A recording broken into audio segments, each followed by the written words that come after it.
ora, everyone, and welcome. Thank you for being here for our third online education series here for our community strength and balance providers. Just to remind everyone, this is a partnership between Live Stronger for Longer and the team ACC and Sport Taranaki. My name is Beth, if you don't know me, and I'm the lead agent for the mighty Counties Monaco region of Auckland.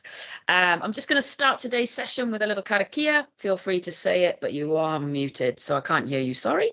Whaia, whaia, whaia te tika, whaia te pono, whaia te aroha, mō te oranga tangata, kia puta ki te whai au, ki te au marama.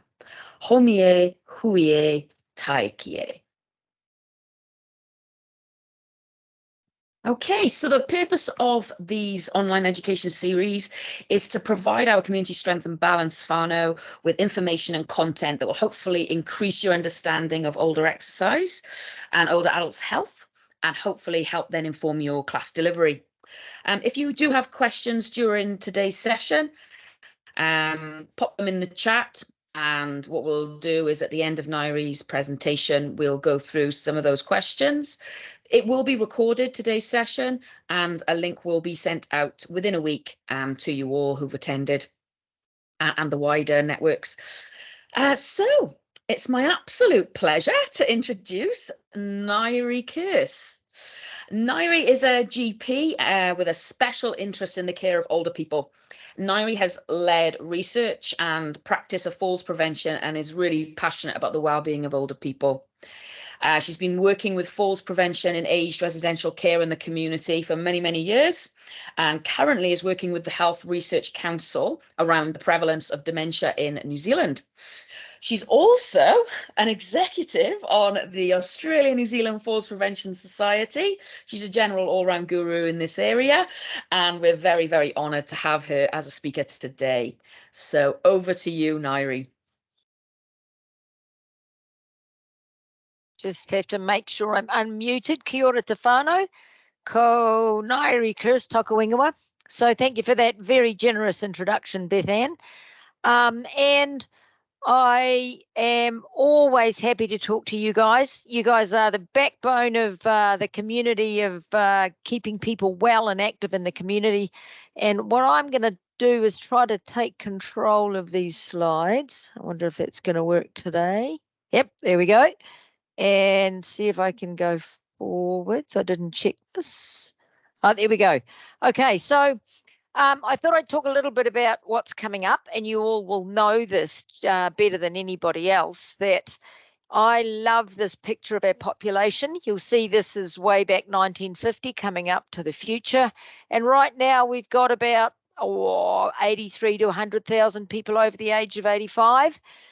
By 2040, which is in your work lifetime, not mine, there'll be 383,000. So that's not rocket science to say that our population is aging, and they are aging in general in a healthy way. However, whatever we can do to keep them healthy, we should do. So we've got this thing called the support ratio. That's the ratio of 50 to 74-year-olds compared to those over 85. And at the moment, oh, it's so small I can't see. There is a good number, 15 to 1, of the people who will support the older people. As we march through the next few decades, that gradually changes till we've got 5 to 1 or 4.5 to 1. And so that's, when you think about it, it's the women who generally do the caring, so that makes it about 2 to 1. So there's not going to be enough people to adequately support our very old population, who is increasing. They're flourishing and they're doing really well, but anything that you can do to keep them active and mobile and upright without falling over frequently is what needs to happen. They will also become a more diverse population, and this is good for everybody. The changes in that oldest age group for Māori, Pacific and Asian populations are going to be 2 or 3 times faster or more pronounced than the general Pākehā population. The absolute numbers, of course, yes, we have mostly older Pākehā in the 75 plus. However, I would argue that we don't know enough about how to care for these populations, and that we need to get on with co-creating and having Māori, do Māori, by Māori, for Māori, Pacific, by Pacific, for Pacific, and for Asians, the same kind of thing. We need to really collaborate very well, and you will have an increasing number of diverse people in your classes, and I think that's going to be a joy. Okay, so aging is due to a gradual build-up of unrepaired faults in our cells and tissues. And this means that from the cellular level, we get small errors, and those errors accumulate over time. It's like if you imagine a photocopy being crystal clear the first time you put it through. You take the result of that, you put it through again, you take the result of that, you put it through again. By the time you've done that 100 times, you get a bit of a blurry image. And you think about all the cells in your body are reproducing and splitting and replacing themselves, and so over time you have hundreds of generations of cells, and that's where the small errors and unrepaired faults comes from. The process is not inevitable, and so exercise is the opportunity for aging, because exercise at the cellular level helps to take care of or metabolize away those harmful byproducts of our metabolism. So it's a very preventive thing, this aging. Now, so here's a very good picture. This is a bunch of squiggles. I call it my spaghetti diagram. In 2010, we started the Lilacs project, where we had 400 older Māori and 500 older non-Māori in their 80s from the Bay of Plenty area. Some of you may have heard of it or know about it. We simply looked at their functional status at the beginning, divided it into thirds, top third, middle third, bottom third, and then we followed them through year on year and did the same functional measure. And this diagram just shows the transition and function that these people had. And we all think, so on average, they were 85. I want to challenge your ageist views that everybody over age 85 has a downward trend. These lines here represent those who stayed the same, and you'll see that the most of the lines are fattest in those stayed the same. Sure, there were some who declined, but there are also people who improve. And so overall, we have these little whiskers here, which are those who dropped out or died, and you can see you can drop out or die from any of those three trajectories, high, medium, or low. And on average, more than half of the people in this group stayed the same or improved. And so that challenges that thing, oh, they're 85, they're just going to go downhill. It's your job and mine to make sure that doesn't happen. And if they are having an off year, to allow them to rehabilitate and recover. And you'll see that that's very likely to happen. In this analysis, women did better than men and Māori did better than non-Māori. So I'd like to talk about frailty, which is kind of, this term has been battered around a lot. And so I really like this simple diagram, which talks about people trucking along at whatever functional level they are. And I like to think of this threshold as the independence threshold. Independent, in some way dependent. And when you reach that threshold, that's when you're in trouble. Somebody who's not frail has a perturbation. They talk about perturbations. That could be the flu. That could be a stroke. That could be a fall. And that upsets their system and their function declines. Usually people recover without any problems and carry on. However, if you are frail, meaning you lack reserve, you're close to the margin of independence, that small perturbation can have a much larger effect and be felt as a prolonged reduction in function. And so this frailty sometimes is a bit invisible, and you have to think about it, ask a few questions. And I'd like us all to try to think about frailty in the people that we're working with. Are they frail? Do we need to be careful about perturbations that they have. So there's roughly kind of two ways to think about frailty. On this side, I really like this, the Fried frailty phenotype. And so it's about unintended weight loss in the past year, self-reported exhaustion, so that feeling of fatigue, having that frequently. It's about grip strength being low. It's about slow walking speed. It's about having a low amount of physical activity. So slow, weak, and exhausted. Now that's me on many days, but actually I'm not frail because I think I've got a reasonable reserve. But as you come up into your 80s, you can be frail. So that's a scale of 5 things. So in the Lilac study, we saw 0 was not frail, 1 or 2 was pre-frail. So that idea that you're getting to frail, and 3 or more was frail. So we found that 60% of the group of mostly community-dwelling octogenarians in the Lilac study had pre-frailty. Now, pre-frailty is the opportunity to do a bit of something to get them back on the not frail scale, and stop them carrying on to the frail end.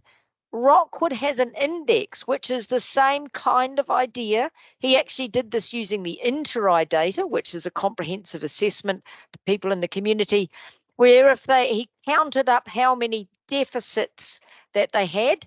And if you say you had to have at least 30 in the list of deficits you were counting, and if you had anywhere about 20%, you were thought to be frail. And both of those scales measure a little bit the same thing, but they're looking for areas where people are vulnerable. So think of frailty as the vulnerability to bad things happening. Frailty is like a balance, and these two scales just show the kind of characteristics that go with being frail or being robust. And the usual suspects are there. People who are better off, people who've had wealth during their lifetime are less likely to be frail, people who have multiple conditions, people who have had injuries or significant medical events are more likely to be frail.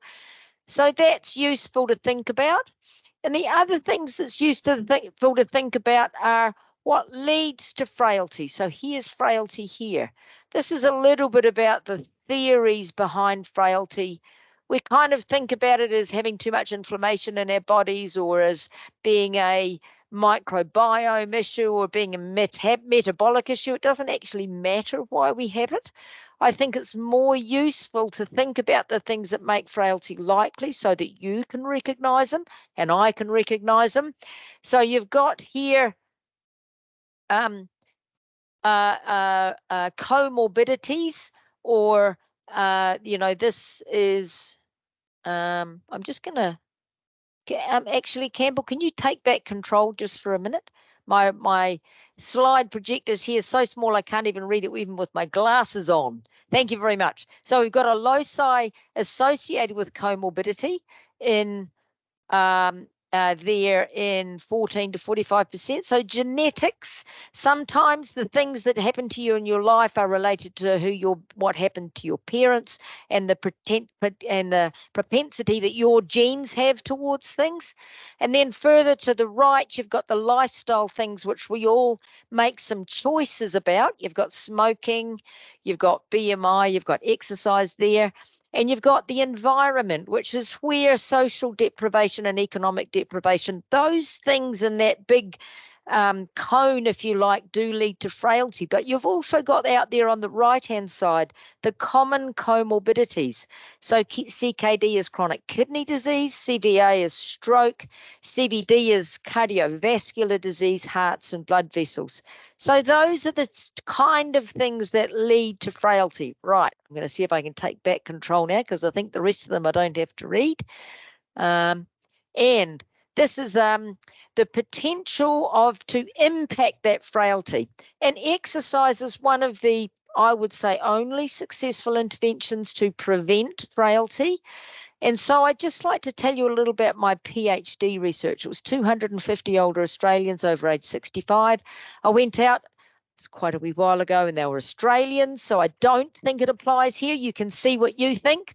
And this was the minutes per 2 weeks of different activities that they did. So men obviously overall did more activity than women. When we look at the breakdown, the black is walking. The red is gardening. Now, isn't that interesting? Gardening and walking make up half of the activity older men do. And then you've got sports, which was mostly bowls, golf, or swimming. And you can see men do more than that. And hello, the yellow is housework and home maintenance. And it's not a surprise that older women do more housework and home maintenance than men. So, you know, I use the argument to say that housework is life-saving because look at how much of habitual activity housework makes up for older women. Now, what happens, and this will happen to your people who are coming to your classes when they downsize. They go from their 3-bedroom house with the garden, suddenly the gardening's gone, to a small unit with no garden. That you're immediately depriving the men of the gardening and the women of the housework and home maintenance. So how can you replace that activity with talking with and thinking about with those older people? How do they replace that activity in their smaller environment?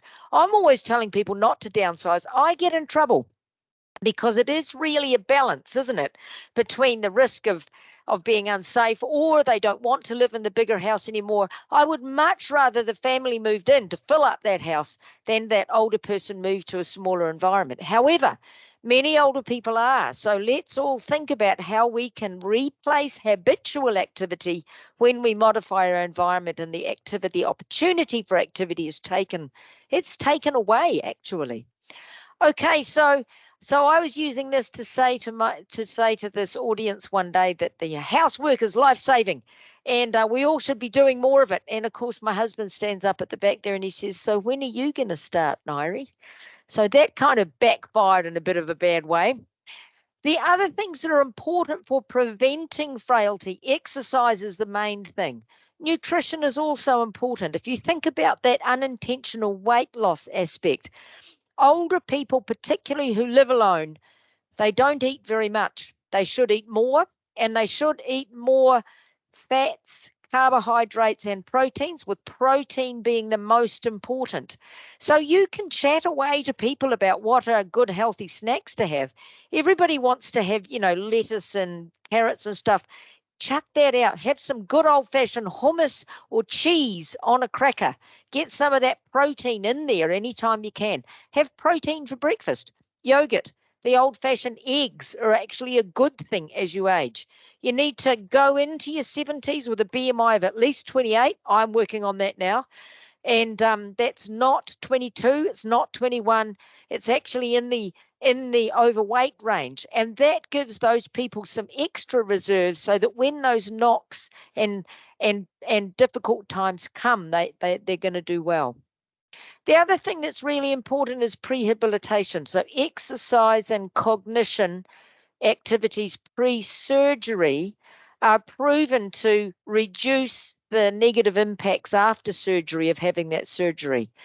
So here's the first suggestion, that exercise and cognitive activities are going to be important. And so I know that Beth Ann's a convert to this, and I know Chris Tynan. Everybody's talking about actually cognition with the exercise makes a big difference to the falls prevention, to the balance recovery, all those other things. So prehabilitation, exercise, nutrition, important for frailty treatment and prevention. And let's think about comprehensive geriatric assessment. That's if your older people are really failing and not doing well, please encourage them to get their GPs to refer them through for a geriatric assessment. Anybody can refer through to the older people's services to have a home assessment done. Those kind of things are really important. And then optimizations of medications, which is something that I as a GP do all the time. I always think if an older person's not doing well, what have I poisoned them with? and why did I give them that medication? So it's something that we all have to be aware of, and you can have your say with those older people and encouraging them to go off to their doctors and things. Okay, so we're going to try to prevent frailty. Now, I want to tell you about 2 very successful strategies that are available in New Zealand. Here is the results, the one result side from the super trial. And that was a trial testing SAGO, which is steady as you go, which is based on the Otago exercise program. Lots of sit to stands, lots of balance retraining, facilitated and then peer-led. Absolutely available. I know that many of you guys will be delivering this, and Age Concerns promoting it. And then the other one was Senior Chef, which in short is cooking classes for older people. And those cooking classes are run by a dietitian. And once a week for 8 weeks, a group of people meet together. They learn about shopping. They learn about food preparation. They cook a meal together and they eat it together. And often they form networks and keep working together. But Senior Chef was again homegrown in New Zealand. And these were the 2 strategies. So in this slide here are the results from at the beginning. Everybody did their formally supervised class for 8 to 10 weeks, and then they had extra support till 6 months after the activities, and then they were left to do their own thing. And this is their frailty score. Lower is better. So we want people to be lower. And now let's have a look at the colour of these. Those who were in the exercise class, they really improved quite a lot over that first 6-month period. And those in the Senior Chef class really improved as well in their frailty scores. So you were actually preventing frailty, making it go the other way. This was compared to a social class and a class where people were doing both exercise and cooking classes.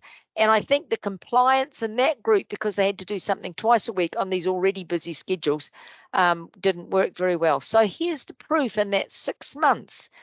Definitely a reversal of frailty. However, once we let them go to their own devices, they all stopped going to their class. The facilitators, the peer-led, there was only about 2 classes out of the 20 where they were able to maintain that peer leading. That's why you guys are so important. If we'd been able to maintain them, their engagement in those classes, and they're doing exercise regularly, I do feel quite certainly that this impact would have been maintained. So it's not just doing it, you've got to keep doing it. Exercise is a lifetime activity. It's like your blood pressure medicine. If you stop taking it, it doesn't work. So please encourage everybody to continue to take that exercise. You know it will work now because Frailty and Senior Chef both worked. And this is more evidence that exercise is very important. We're back to the Lilac study now. And we've got the Māori men and Māori women and non-Māori men and non-Māori women. And this is physical activity and mortality. The PACE is the physical activity scale for elderly. And we just divided it into 4. So these blue lines here in each of these 4 groups are those who are in the lowest quarter of the activity scores. And you can see that they're much more likely to die. This is their probability of being alive, the lowest. And it was very marked, more so for Māori than non-Māori. Exercise was so important. And those who did high levels of exercise were much less likely to die. So exercise prevents frailty and improves function. Exercise prevents mortality. And exercise also, which I'm not showing pictures of, really is good for mood. Now, I want to tell you about a new form of exercise. This guy here is Ronnie Gardner with the hat on, and next to him is his chief trainer, Marikan Jaspers. So this photo was taken over in the Netherlands. So both Ronnie and Marikan came over to New Zealand to start up this method a few years ago. And I've been one of the people who's been training. Beth Ann knows about it. And we're trying to promote this throughout New Zealand for exercise. Now, Ronnie Gardner was a drummer. And so here's a picture of some drums, and if you can imagine, you got 4 limbs, right? Chick-a-boom, ting-ba, chick-a-boom, ting-ba. The right foot is always the boom, boom, boom, boom, boom, boom. The left foot's the ting-ting, ting-ting. And so Ronnie started thinking about how he could contribute to well-being, was very interested in older people, and his course or his way of doing things was called the Ronnie Gardner Method, RGM. And what he does is set exercise to music and use it's a multi-sensory way of exercising involving rhythm, involving music, involving movement, speech, and symbols. And I have to say that I've never been to a Ronnie Gardner class where people weren't at some stage rolling around on the ground laughing, because it was such fun. So RGM is designed to set the brain in motion. So there is a lot of, it's good for the body and the mind. There is a lot of sit to stands. There is a lot of standing on one leg and weight shifting between one and the other. There's a lot of upper limb movements, even simple things like this. This is a bing, this is a dang, and this, of course, is a clap. And so we have in the Netherlands, physiotherapists and lots of exercise therapists use this for healthy aging, for treatment of neuro problems such as strokes, Parkinson's disease, and a little bit to do with autism and cerebral palsy in children, because it's very neurostimulating. And the next picture, I think, is of a brain, and this is just simply a brain, and you can see all the different bits coloured differently. And the little highlight there in yellow says rhythm. And you can see how rhythm is actually using many different bits of the brain. So this is the frontal cortex with emotions. This is the Broca's area, which is about language. You've got the motor cortex up here. You've got the memory and the coordination in here. All of those areas are assisted by rhythm. I don't know if any of you ever had somebody with Parkinson's disease and how you might notice that the cueing is good for them. You start with a drum beat, and that'll help them to get their first step going. So I'm a proponent of RGM. We will be going on training. So if you just look up RGM-NZ, that'll take you to the RGM website, and there will be training courses in Wellington and Auckland. Christchurch and Auckland next year. And that is to train as a practitioner to get these skills, to use this method. You do have to be a bit of a muso. You have to be able to count in. You have to be able to recognize that first beat of the bar. So if you ever go disco dancing, you know that you'll be okay to do RGM. So come along and see what you think about it, and we're always happy to talk about it at other times too. So the last few minutes of my talk, I think I've got about 10 minutes. I want to carry on, and then we'll have questions.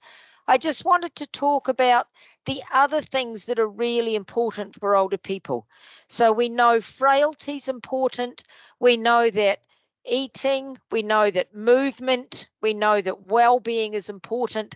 And these things are impacted by these, we call these the social determinants of health. And so you've got the environment there. You've got this social situation. You've got health, very important, but education as an underpinning thing is also important. So some of the things you and I have a hard time thinking about how to fix. I've always wanted to prescribe people a different family, but that's a bit hard to do. But you can help people with different accommodation. You can help people by encouraging them, by certainly ongoing mental health issues.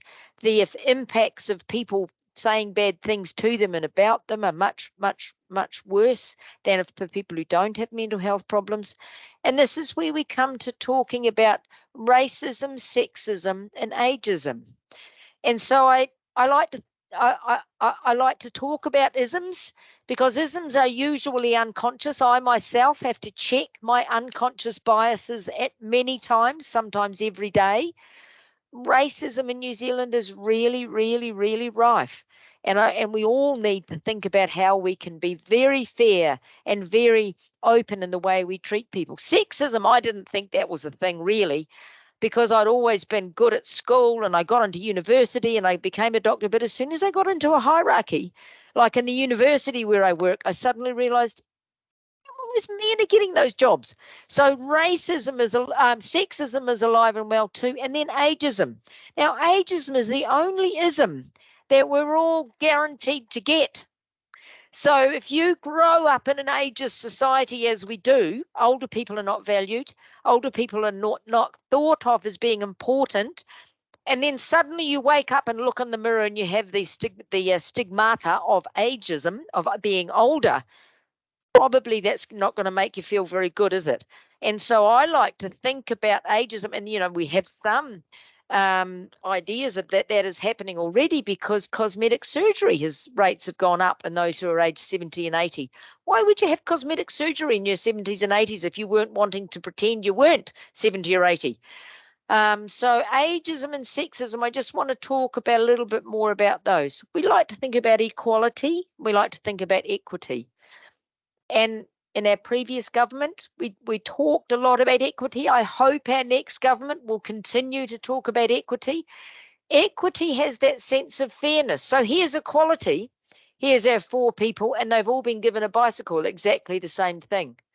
So what is it about that bicycle? They've got equal treatment. That's all good, isn't it? Everybody's got to get the same. But it doesn't fit this person, and it doesn't fit this person at all. Or this person's not that comfortable. So what we need to think about is equity, which means this bike would have cost more, but actually the outcome is the same for this person now as these other people. So equity means focusing on health outcomes and seeing whether we can make the outcome the same for everybody, regardless of their race, their disposition, their place in society, whether they're rich or poor, and their level of education. And so you have to spend more for those who have particular needs. It's needs-based. Maybe our government will accept that.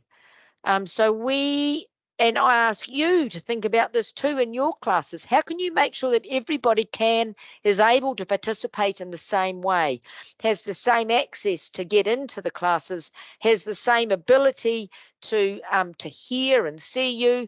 Of course, sensory disabilities are also an inequality. Okay, so cultural safety is something that we can all think a bit more about. This means that for people who are Māori, for people who are from Middle Eastern extracts, for Pacific people, we need to think about how our interaction can be improved. And that means we might use different language. A greeting is really important. For Māori people, offering a karakia. Would they like to do a karakia to start? We did a karakia to start this session. That is to make sure everybody is comfortable about that. Manaakitanga, offering something. Bring the bloody biscuits, for Christ's sake. Whanaungatanga, do you know who each other is? They did a big review in the inter-eye processes about acceptability for Māori, and found that the inter-eye processes, which most of your older people may have had, are not acceptable for Māori. They need to have an opportunity to know who the assessor is. So don't come in with your clipboards. Come in prepared to have a cup of tea. So whanaungatanga, getting to know each other, is really important. Thinking about what language you use. And be very careful if you use interpreters, because sometimes the family members are not so good at interpreting because they don't actually want to ask mum the questions that you might want to ask. So they might change it a bit. But so just being very aware that cultural safety means that you are a safe person to the person that is from a different culture. And it's really important to think about how you can do that. And then ageism. Now, I like to think of aging as a celebration. So, yes, we're going to have 383,000 people over 85. Yes, we've got more people who are age 90 driving now than we ever had before. When I was a girl, we used to nudge each other. He's 90, you know. And when you were 65, you looked like you needed to retire. Well, things have changed a lot. Now those 90-year-old drivers are everywhere. 10,000 people in New Zealand over 90 have their driver's license, according to VTNZ. So watch out for them. That is a celebration. It is not a tsunami. It is a flourishing enjoyment. I like to think of older people surfing down that tsunami on their surfboards just to get a kick out of life. Ageism is very harmful. I don't know whether you've ever experienced that feeling of not being included, of being disregarded because of something about yourself that you have no control over. I certainly have felt it. I came from a small country school to a big city. I didn't know how the city worked. I didn't know the terminology for things. I felt left out and overlooked. Older people are left out and overlooked from our society, and it hurts. So anything we can do to not do that is very important. So that stigmatizing language is very important. I mentioned the cosmetic surgery. Ageism is socially constructed, which means it's made up, but it's made up and it becomes a psychological disadvantage. In our Lilac study, we asked people if they felt respected by the younger generation. Those who said they did not feel respected had lower health-related quality of life and did worse overall. There's a very good TED Talk. Now, I don't know if you've ever listened to TED Talks, but this lady, Let's End Ageism with Ashton Applewhite. I found this on the Eldernet website. And she's just a really funny lady, and she talks about ageism in a way that makes it absolutely real. We all let our language slip up from time to time. There, dear. Oh, so you're still driving. There, dear. Oh, so you've given up on it, so you can still do that. I mean, these are things that just slip out of our mouths, but they are very hurtful to the older people. We need to learn the language to empower and embolden older people to do all the things that they want to do. So the facts are that less than 5% of people over 65 live in care homes. Not everybody lives in nursing homes at all. Only 6% of those over age 65 have dementia. Certainly, potentially 10 to 15% of those over 85 may have some cognitive impairment, but that's a small proportion. The vast majority have completely normal cognition. We also feel that caring is a burden and it's all terrible, but actually when we asked the carers of the Lilacs people, we had trouble getting them to take on the mantle of being a carer. They felt caring was a very positive thing and they would continue to do it as best they could. I argue that longevity presents a commercial opportunity. Those over 65 now are becoming a much larger proportion. We need to get our industries and our local businesses to make things inclusively that are useful for older people, and they will make a good buck doing it.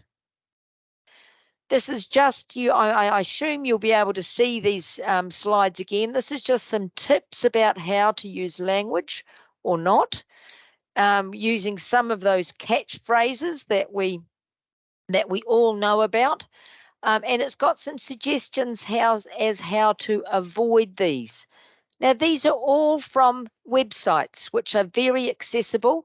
Eldernet, which is our own New Zealand-grown website where you can find out everything about aged care or care for people who are older and nursing homes.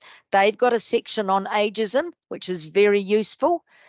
And we've also got the WHO has a global report on ageism. They have a very big website, but if you search for ageism on it, they have some very useful toolboxes which have been developed by people around the world to help everybody think in a more practical way about ageism. Okay, so in summary, the aging demographic will change your practice. Not just older people, but people in advanced stage. And we all need to really think hard about how we're going to accommodate people who are in their 90s in the exercise classes, because people in their 90s need to exercise. They can.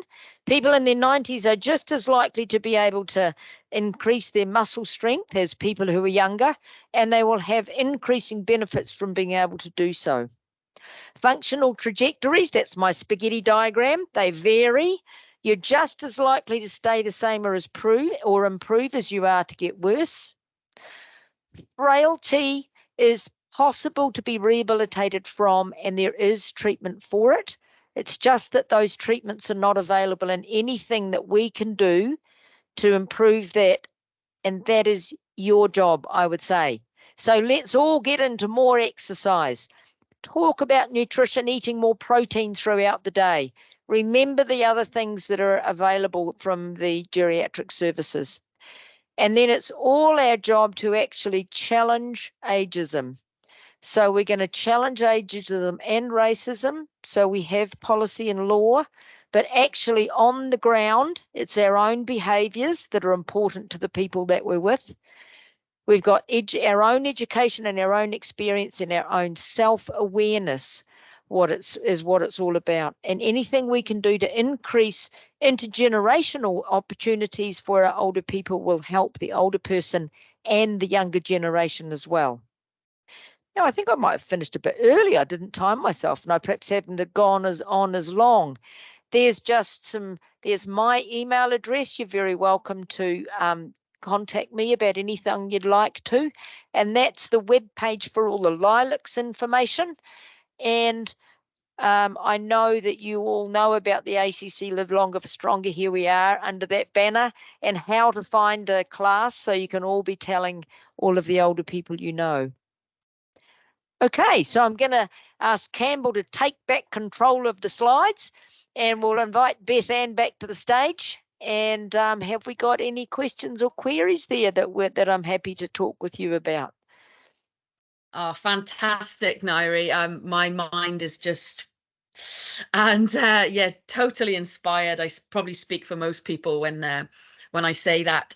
Has anyone got any direct questions for Ngaire? I noticed none came through in the chat. Has anyone got any now? Just give you a moment. You can ask me questions too, Beth Ann. I'm sure we can carry on a discussion for a bit.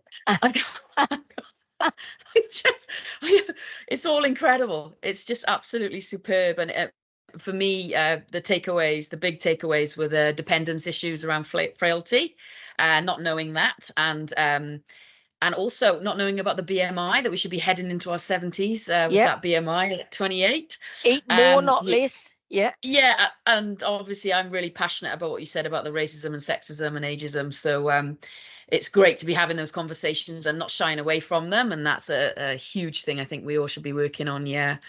Any questions there? Oh, someone's very excited for the recording. I know so many people are gonna watch this when I send it out. Any other questions there, anyone? Oh, someone's got their hand up. Sorry, hang on. My mistake. I just need to expand so I can see who's got their hand up. Katrina. I'm going to see. There was Katrina, one there from Hillary too, and Joe Shearer. I see they're popping up. Oh, there we go. They're coming in now. Fab. Yeah. Katrina's got her hand up, but I can't unmute her. I'll just go to Hillary first. With the Lilac study, were the participants provided with any on health, or were they followed up but continue to do what they were doing? So because it was that longitudinal epidemiological study, it was a study where we weren't intervening to change what they were. We wanted to understand what characteristics or circumstances people were in that predicted good or bad outcomes. This kind of study was where we found out that blood pressure, when it's high, causes strokes and heart attacks over time. So we're finding that that's how we establishing that exercise was so important to mortality and well-being. And we of course, if we found somebody in desperate straits, yes, we mobilise social and community supports for them. But we did find that there was an inequity in availability of services. So non-Māori were much more able to access home help than the Māori, older people. And we took that straight back to the DHBs and the service providers in the areas, and they said, "Oh no, that can't be true. It can't be true." But actually, when they looked, they needed to look at their own processes. So that was quite important. Fantastic. There's another question here about, with the Ronnie Gardner method, what's the cost of the program, and do people need to buy equipment in order to do it? Okay, so there's no equipment. You do need some way to play music in your, so people need their own. We use sometimes Spotify and a speaker, or a phone and a speaker, or you have your favorite tracks which you've already purchased in a speaker. The cost of the program is the cost of training. So there's 2 weekend programs, and we have different rates for physios and doctors and stuff. I think it's 250 for self-employed and unwaged. It's 150 to 180. This is all on the website. And then if you come from the same organisation, we give you a discount. So that's always good. I guess you could argue Live Longer for Stronger as an organisation. What do you think, Beth Ann? Anyway, we can work that out at the time. So, and it's also, if you know, you have to come to the training spot. So I had a wee chat with Hillary before, and we thought we potentially could bring the trainers to Palmerston North or even New Plymouth if we could get a bunch of people who are interested in training there. You don't need equipment. It is useful if you use PowerPoint, if the places where you work or if you have that available. Chris Tynan just prints out there, and we can give you a set of the symbols, and then she sticks them on a whiteboard or pastes them on a wall to use during the classes. There's all kinds of different ways to do it. So there is a cost to training, but once you're trained and a practitioner, you have all the symbols, and then we also support by supplying what we call choreo scores, which is, you know, maps of different ways to do classes. So we're excited. I just so everyone knows, I've put the Ronnie Gardner method link in the chat, so you can click on that. Thank you. And I also put the TED Talk link in as well, so you can have a look at that, and the ElderNet, I put that in too. Great. Great. Awesome. Any other questions? I did notice that, oh, here we are. Another one there. Sorry, a bit slow here. Hi. What impacts, if any, sorry guys. What impacts, if any, are you noticing, Ngaire, from the experiences our older people have had over the last 3 years, so such as social isolation and reoccurring illness? You're talking about the impact of COVID and the lockdowns that we had. Certainly during the lockdowns, it's quite interesting actually. So Gary Chung, who's a great researcher, had done a study about the people who were in aged residential care, and it showed that they did experience more depression during those lockdown times. However, it was very variable. Like in some places, the staff just moved in and everybody had a party, so to speak.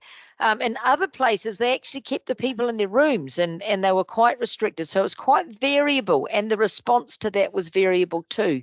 For people living in the community, they really missed their families. However, families during COVID were very focused on making sure they called or communicated with their older person in systematic ways. And it was almost worse when we came out of COVID and all the families went back to work.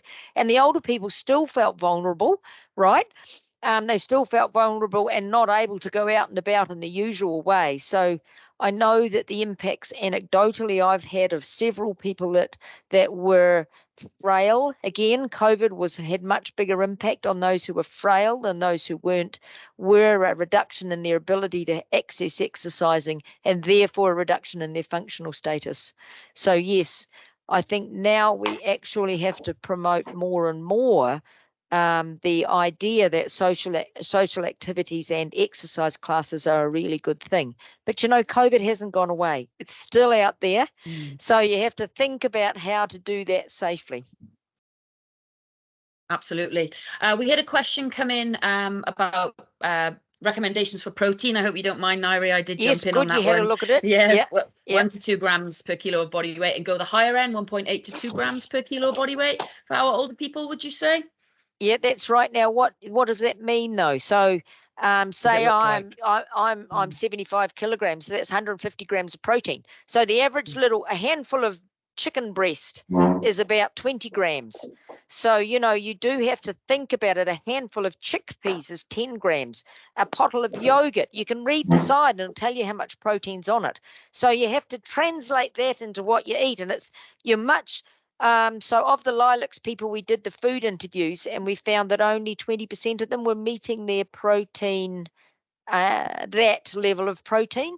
So we know older people don't eat enough protein, and they're so frugal. It's time for them to be a little bit, less frugal and splash out on a few good things. Eating ice cream is actually really good for them because it does have quite a lot of protein in it. And the cheeses I had something the other day with both mozzarella and ricotta in it, and it was all wrapped up in eggplant, and it was just delicious. So thinking about unusual and really delicious ways. So it's the amount of protein is per day. So if you divide that up into 3 meals, that's about 50 grams of protein a meal. So therefore you've got your chicken, but then you don't have chicken every meal, do you? And if you have a piece of toast with Marmite on it, yes, bread does have some protein in it, but you're not going to have that 20 grams of protein in the morning. So anything you can do to get the protein throughout the day. So that's why the snacks, cheese on crackers is a really good snack, or hummus has got quite a lot of protein in it.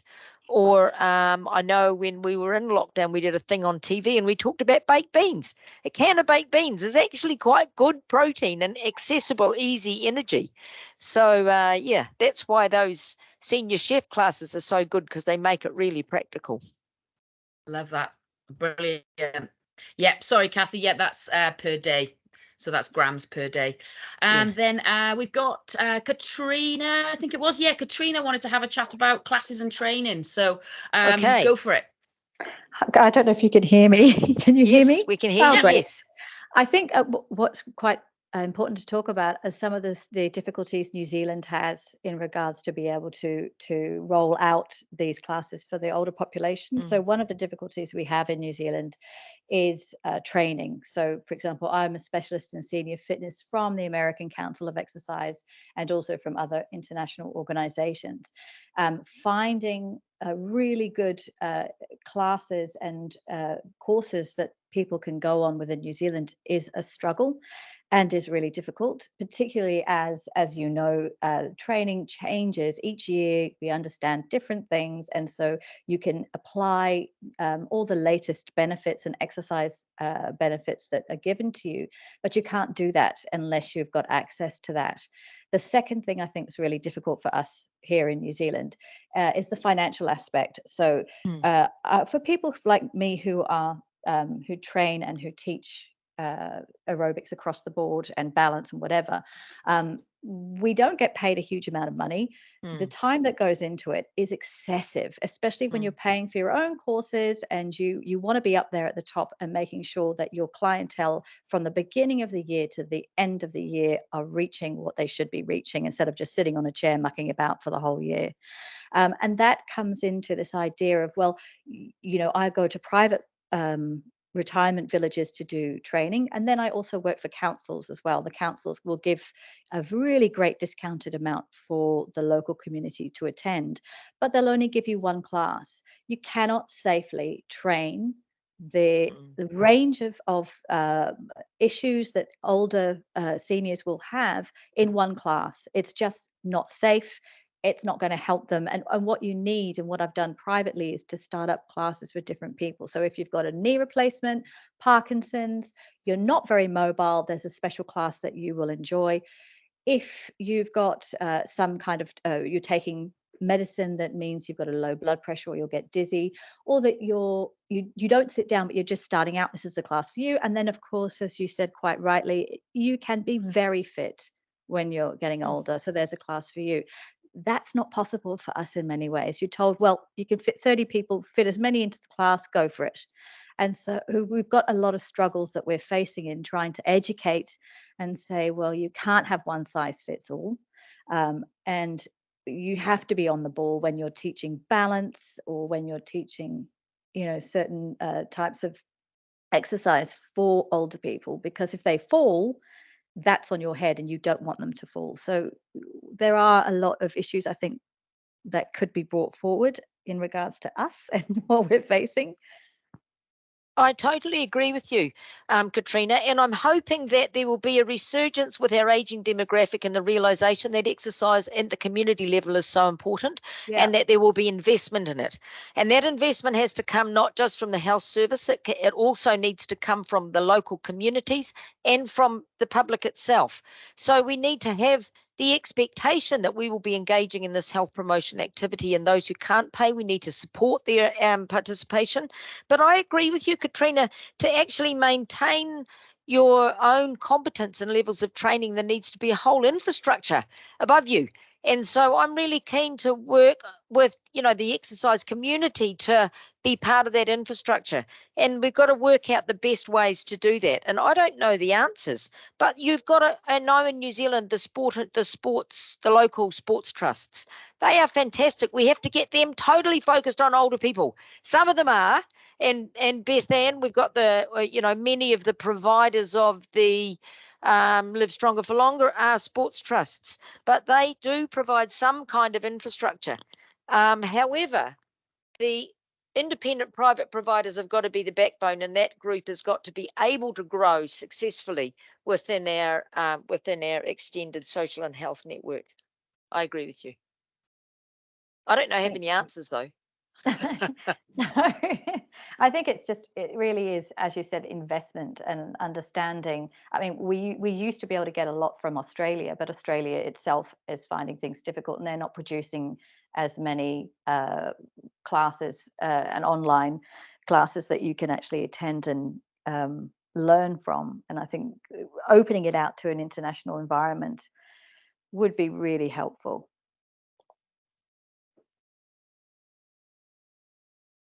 Fantastic. All right. Thank you, everyone. Fantastic. I think that's everything. I hope I've got everything. We've got New Plymouth want a Ronnie Gardner method training. So yes, Hillary will no doubt be sorting that out. Hillary, if you can turn on, about 10 people will come. I know. And when Hills and myself will no doubt send out the link for this, what we'll do is we'll add in all those extras. Great. And got another request. Hamilton want Ronnie Gardner as well. Okay, good. We're going to go nationwide now. Hamilton, you're pretty close to Auckland. Yeah. It's not far up the road. You could even go home at night. Yeah. Oh, lots of thanks coming in. That is fantastic. Right. Okay. Time, Cam. I think I might have to. There we go. Everyone's all these brilliant thanks. Lots of thanks. Thank you very much, everybody. Yeah. I'm happy to come back again. I reckon you should have Chris Tynan to talk to, another evangelist. Do the practical part, with the bing bang. Oh, I've tried doing the practical. I've tried doing RGM over Zoom, and it just, the timing is kind of tricky. Yeah, it's the sound, isn't it? All right. So just another humongous, massive thank you again, Ngaire, for your time and ridiculous expertise. We could talk about this for so long, and I just want to thank you again so much. And I think everyone will be leaving today with many things to think about and go forward and look into, and especially with regards to our professional development. And there's a question there about the copy of the whole talk. So the links will be sent out. So we are recording the whole sessions. So to the person who asked that question, it will be coming out. So the next session, everyone, will be Lily Purden, and that's going to be on dual tasking. So that's the one we just had to rejig from last Monday. And don't forget that its individual links will be emailed out each time. And I'll just double check I've got everything there. You can always contact your local lead agent, or if in doubt, go to Hillary. She knows everything. And then she's going to kill me for saying that, because now she's going to get more emails. So if it's okay with everyone, I'm going to close with the karakia. And just thank you again, everyone. Whaia, whaia, whaia te tika. Whaia te pono, whaia te aroha. Mō te oranga tangata. Kia puta ki te whaia au, ki te ao marama. Homi e, hui e, tai ki e. Thank you, everyone, for being here today. Ka kite.